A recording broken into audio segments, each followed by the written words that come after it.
Hello, I am Will Jane and welcome to the Motion Mates YouTube channel. So today I want to talk about ACES, but rather than talking about it and about the theory, I'm just going to get straight in and show you how to set it up and how to use it in After Effects. So I've got this basic scene set up. It's just a Grayscale Gorilla Studio. So if I come over to the render settings, by default, since Cinema 24, I think, it will use ACES by default. Now, you probably start off on basic and you won't see anything. I'm just going to stick this on high so our renders look a bit nicer. But in order to see what ACES is doing, you want to come over to advanced over here and then go to globals. So you can see here, this is the default configuration and this is actually using ACES. So if I hit render on this one, so this is using ACES, and if you want it to work like this, you can. But the problem with this is that the color information is baked into the image, so you're losing a lot of control, which I'll show you when we get into After Effects. So I don't want to do it like that. So basically, what I would normally do is while you're working, this is a good way to work because you're getting a image that represents what you'll see when you do your final composite. So what I'd normally do is come over here and make a new child, and I'll call this final render,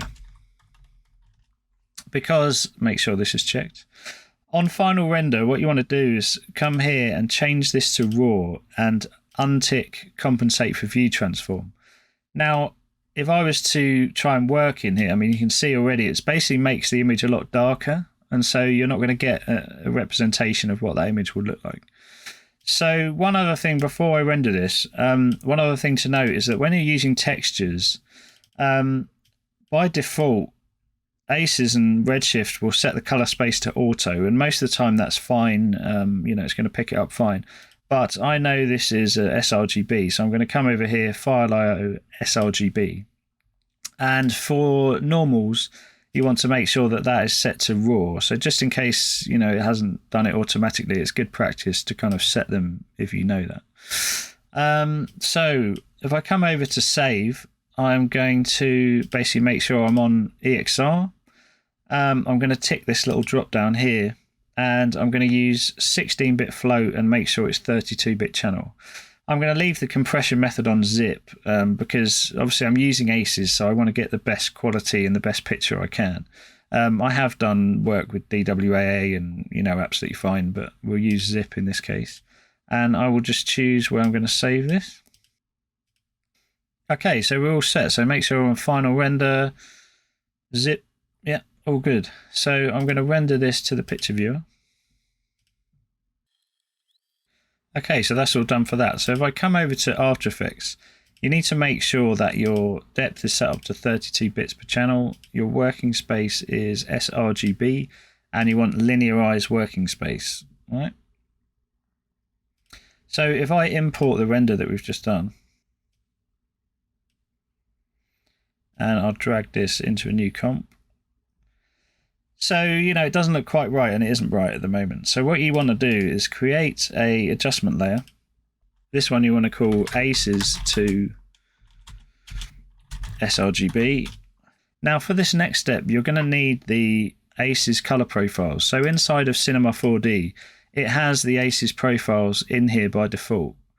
And it's using a version of ACES 1.2. But in order to get this working in After Effects, you want to come over to this GitHub address. I'll leave the link in the description. And basically, if you come over here and you just download the whole zip. Now, you want to put this inside of C ProgramData OpenColorIO. Now, if you're on a Mac, it'll be different. I'll try and leave the location in the description. But basically, you just want to unzip the contents of this config file into here. And what that means is that if you put it in that specific location, on this next step, so I've got my adjustment layer, ACES to RGB, and I'm going to look for the OpenColorIO plugin. Add that to the layer. So under configuration, I now see these. Because I've put it in C ProgramData OpenColorIO, I get these by default. If you don't see this and you haven't done that step, you can click on custom, and as long as you've downloaded them, you can just navigate to that location and you can basically choose. I'm going to use ACES 1.2 in this case. You can just choose the config file there, but I'm not going to do that for now. So if I click ACES 1.2, right, you need to do ACES CG, and for the output, you want output sRGB. Okay, and now it looks way too bright. So the reason it's too bright is that basically After Effects is putting sRGB onto the image twice. So the next thing to do is make another adjustment layer, and you want sRGB gamma fix. And this one needs a color profile converter. And you want to do input profile is sRGB, output profile is sRGB, but you want to linearize the output profile. And now that's it. So you're now using ACES and it's all set up. So if that's all you came here for, that's fine. That's the end of the tutorial. What I want to show you now is kind of the advantage of that. So if I make a new adjustment layer, call this exposure, and just put an exposure effect on it. And I'll bring this down underneath those two. And now, as I drag this, you get a much more natural exposure.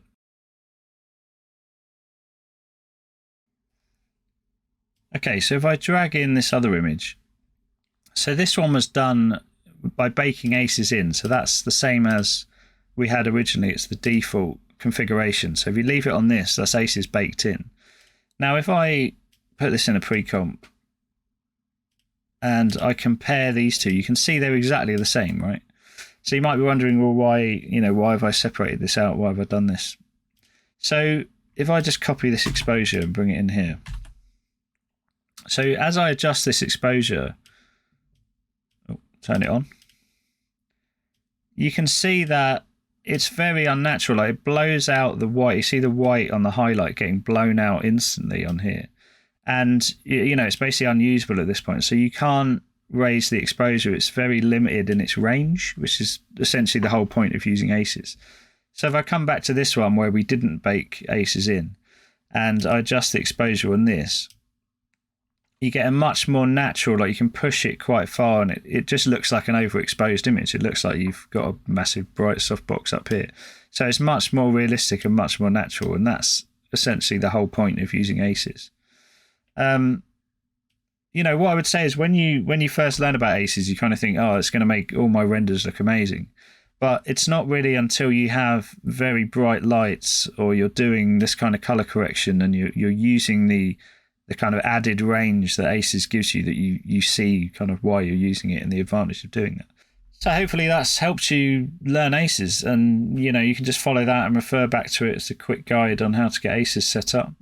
There are a lot of good videos on YouTube about ACES, and I've seen them all, but I wanted to just condense it into a nice, easy to understand how to use ACES rather than a kind of long explanation of the theory. But if you do now, now you understand it. If you want to go back and look at all the theory, there are tons of videos on YouTube that can kind of help you understand it in a deeper fashion. But I hope you like that. I hope it helps someone. Please like and subscribe, and thank you very much.